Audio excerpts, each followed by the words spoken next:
अमित शहा मुंबईच्या दौऱ्यावर असून त्यांनी भाजपच्या कार्यकर्त्यांसमोर एक मोठं विधान केलंय।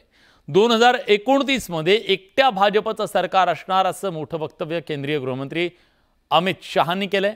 संपूर्ण भाषणात अमित शहाने 2 वेळा स्वबळावर सरकार आणायचा असा नारा दिला। त्यामुळे भाजपची एकट्याच्या बळावर सत्ता स्थापन करण्याची महत्त्वाकांक्षा पुन्हा अधोरेखित झाली आहे। दरम्यान शहांच्या विधानावर मुख्यमंत्री एकनाथ शिंदे आणि अजित पवारांनी प्रतिक्रिया दिली आहे।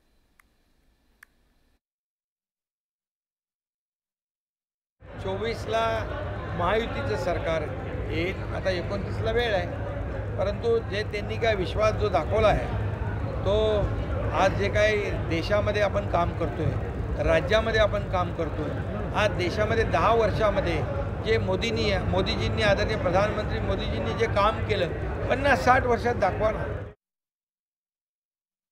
आज ह्या सगळ्यांचं एक परिस्थिती आहे की एका पक्षावर सरकार येऊ शकत नाही। महाराष्ट्राची राज्याची राजकीय आणि भौगोलिक परिस्थिती फार वेगळी आहे। 1985 नंतर नीट माझा ऐका, 1985 नंतर जवळपास पुढच्या महिन्यात 40 वर्ष होतील या राज्यामध्ये एका पक्षाचं सरकार आलेलं नाही। 90ला मी पण निवडून आलो, पुण्याला